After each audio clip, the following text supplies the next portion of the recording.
Talking about magic, noun, meaning the art of influencing or predicting events and producing marvels using hidden natural forces. Supernatural art, okay? Superior to the natural. Art that is superior to the natural.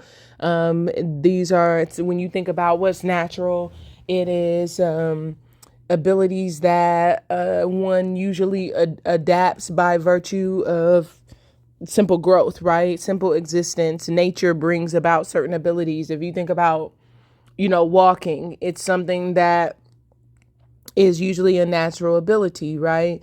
You think about just certain forms of dexterity, obviously, as they are practiced, usually bring about a natural ability. These abilities are superior to the natural. But the art of influencing or predicting events, which I guess you could call someone who is able to call the weather, or you think about prophets, prophecy, all of that would fall under magic. And I think at that time it was unknown whether or not they were influencing or merely predicting. And then when you talk about producing marvels, obviously, if you let's look at what a marvel is.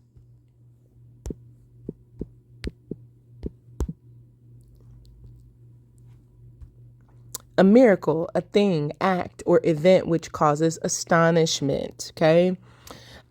Which we'll look at as well. And I think that's important because you hear a lot of people who, when you talk about magic, they think, oh, that's witchcraft, right? It's seen as more of a demonic thing. But if you look up the word miracle, in its etymology, miracle, a wondrous work of God, from Old French, miracle.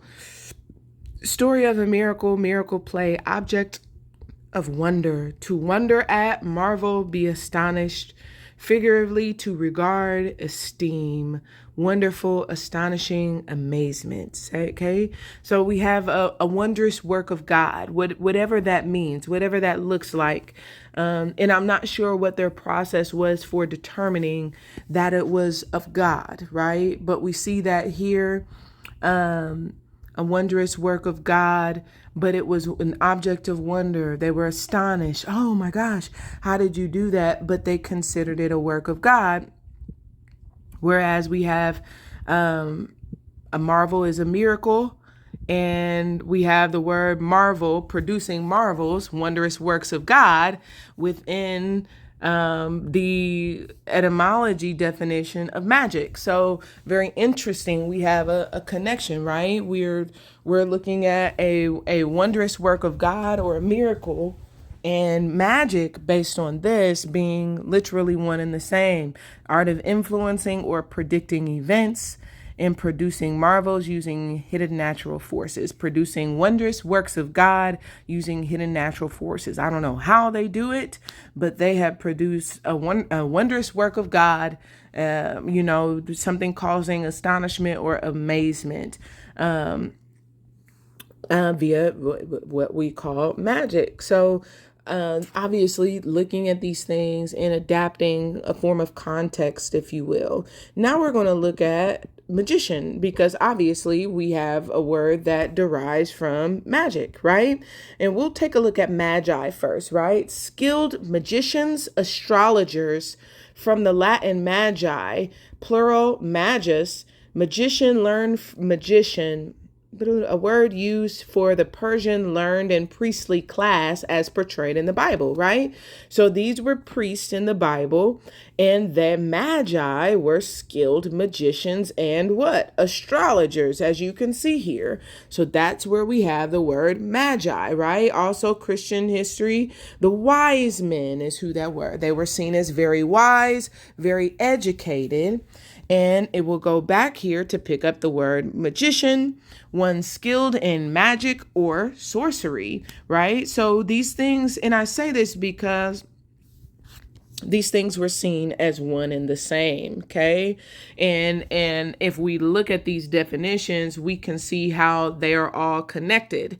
We have the word magic, we have the word miracles, we have the word magi, we have the word magician, right? Now we're going to go and we're going to have a look at sorcery, okay?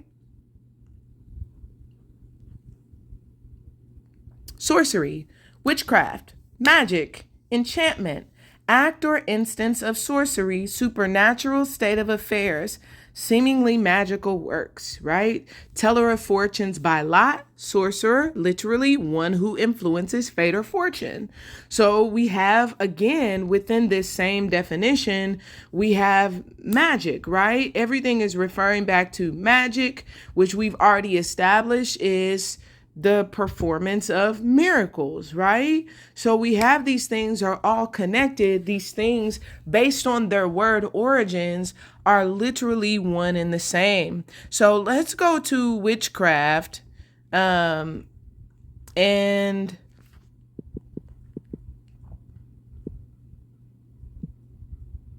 dig a bit deeper since we have an added word in here, right?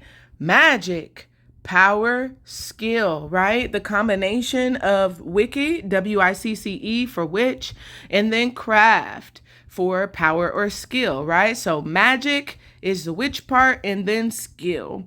Witchcraft was declared a crime, right? Which we know that. We know witchcraft used to be a crime. This says in the mid 1500s and ended around the mid 1700s. And this was by law. What's interesting is if you go on to read this, it talks about how by the late 1600s, the majority disbelieved it after it had been a law, and they went on this big, obviously the witch hunt, the witch trials, and they used to literally execute them.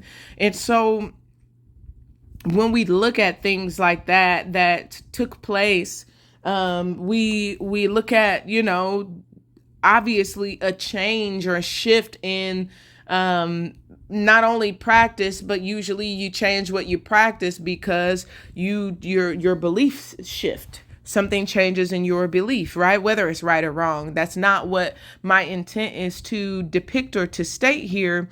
But I think it's interesting is that what we see here and what was very common is that majority opinion is what swayed that. So if the majority disbelieved it, then we see by the early 1700s, the minority was reduced to the ignorant. So the people who still believed it were called ignorant and an insignificant section of the clergy. So although they are clergy, although they are still priestly and very well studied, they considered them insignificant because their beliefs or their practice did not align with the minority.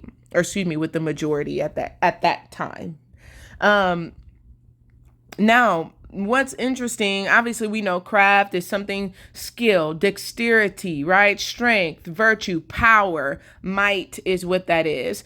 But if we look at the definition of witch was a female magician, which is why I think it's very interesting when we consider that the term witchcraft or the practice of witchcraft is what was demonized, right? Not magicianry, right? Because we have magician, magi, these are said to be very educated, very skilled practitioners, right? These people have studied astrology. They have studied magic. They know it very well, and they have it down to an art form. But when we talk about witches, which is the root of the word, the female magician, in later use, especially a woman supposed to have dealings with the devil or evil spirits and to be able to, by their cooperation, perform supernatural acts.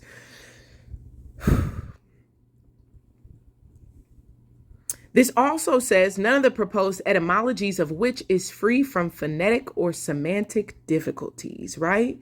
There are some complications herein, right? What is interesting is if you look at this time, right? Because it says in the laws of, Alfred 890, witchcraft was specifically singled out as a woman's craft whose practitioners were not to be suffered to live among the West Saxons, which is true, right? There were, and this is in the Bible as well, right? They're supposed to kill witches. But what we have to consider is, if you look at that, right? And when we look at these in definition, right? Because not to say that we are just completely discounting it, because perhaps there were people who were supposed to have dealings with the devil or evil spirits.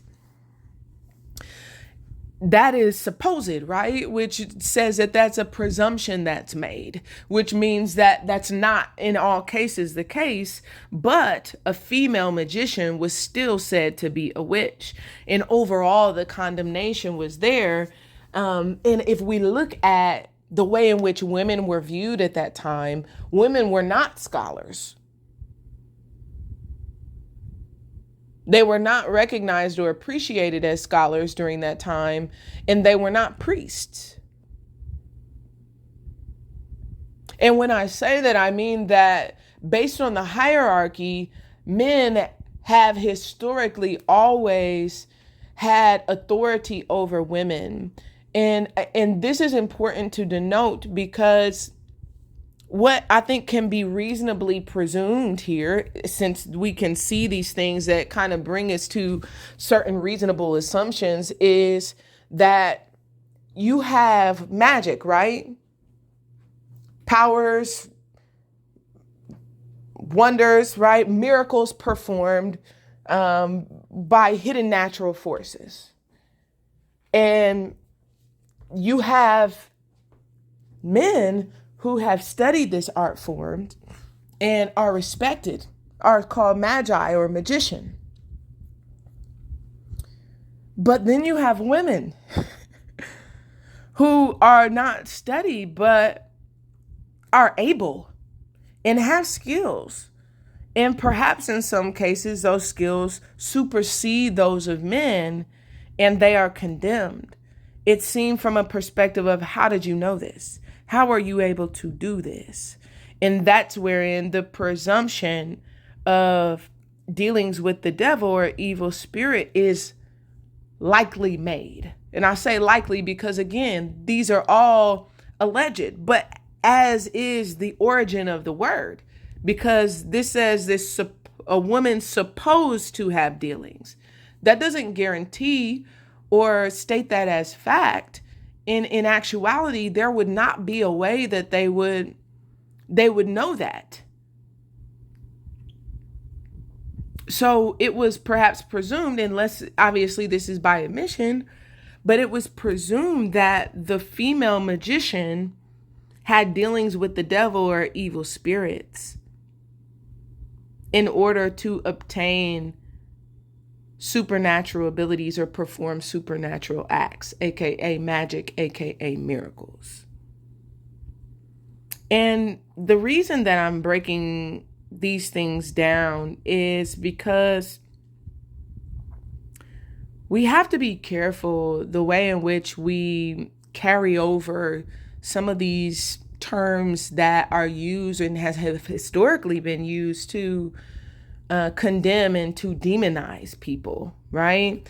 And I say that because obviously the term witch is one that is more widely used, and further, the term witchcraft is increasingly used as well.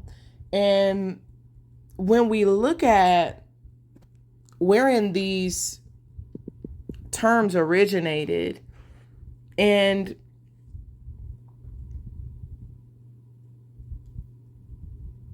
the fact that at the time they originated, there was a popular opinion of certain practices that when we look at today, is that perception or that belief has changed, then we also have to re-examine the way in which we perceive or the things that we believe about these particular matters today. And I think I've given enough information. And I think for those of you who have been on this channel for any period of time, you guys know I'm pro Bible, and I love the Bible. But I think that when you consider the translations of the Bible, even into English, in many cases, there were no words that were a direct translation. And so what you have are misperceptions and misconceptions in the current translation based on assumptions or presumptions that were made a result of having used the best fits. And that's not the fault of anyone. I think we have to be mindful and just you take it for what it is. But it does make it our responsibility then to dig deeper, because the Magi were magicians. They were very skilled in the art of magic, performing astonishing, wondrous works, which you may refer to as miracles, but were wondrous works of God. They were astrologers, and astrology is the science that they studied that led them to the place. The Star of David was a formational alignment, a double trine that led them to where the Messiah would be born. So when we look at these things that have been translated and hence demonized,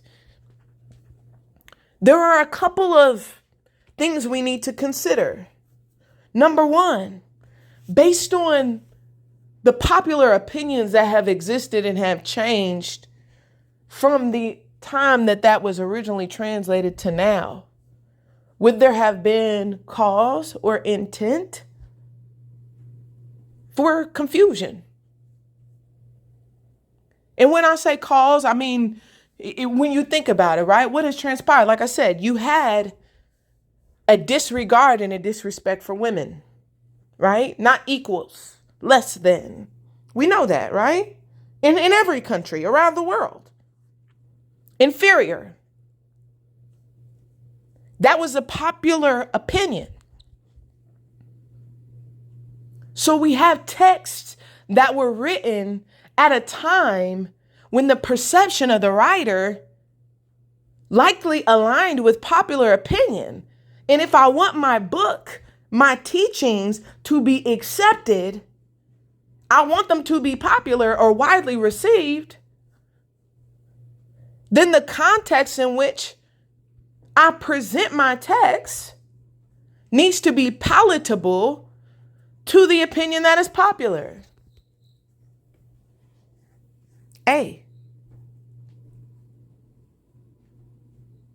We also had what was another popular opinion? Slavery. Slavery was popular. It was seen as appropriate to buy and sell humans.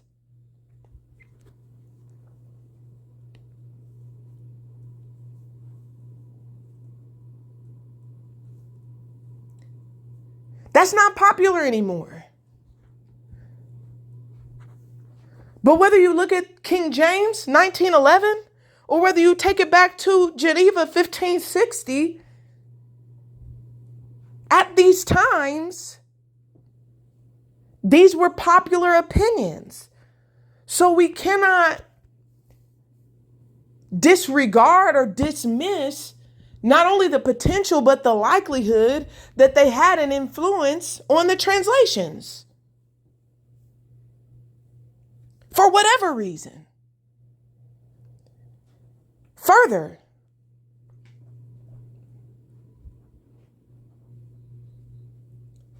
in recognition of powers and abilities derived from hidden natural forces, we're talking about miracles, signs, and wonders. Anyone who believes in God should have the general consensus, understanding, and approach to all matters that those who are worldly, and when I say that, I'm talking about people who hate God, who don't love God, who don't reverence God, who don't fear God. Those people have a vested interest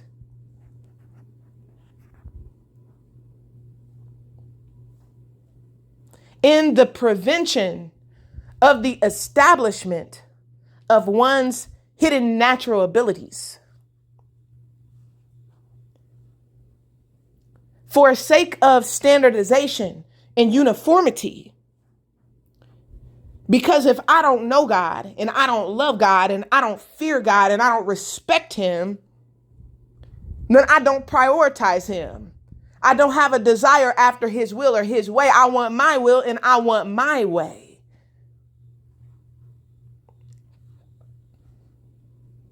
So the accurate study and even further, the development of ability superior to the natural is counterproductive to the matrix, to the standardization, to the organized way that I want things to go, because God does not operate within our boxes. Superior to the natural means that there are going to be things that take place that you're not going to be able to explain. And because the power of God cannot be controlled or be contained, it reasonably makes sense that if a text gives light and life to one's own abilities, that to confuse, to reorganize, to remove, to diminish the widely distributed translations of said text and presentation of its comprehension, it would make sense that that would happen. That would be expected. My intent is not to diminish the Bible. My intent is to encourage everyone to dig deeper. Because if you reading with your two eyes while your spiritual ears is closed and you're not open to see beyond what God is saying or showing, then what you will do is hear the term witchcraft or hear the term witch or hear the term magic. And you will automatically go into demon mode where you separate yourself and you divide and you say, don't have nothing to do with that. Turn it off. Get away from it. And it's exactly what, for lack of a better word, the devil wants you to do. That's the intent, to divide. That's not what God does. What does God do? God separates the truth from a lie, night from day.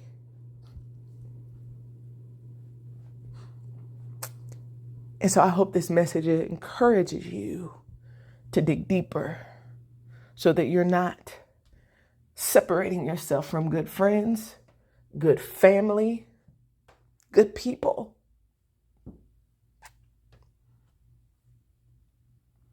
Based on semantics and words that on the surface alone rubbed you the wrong way.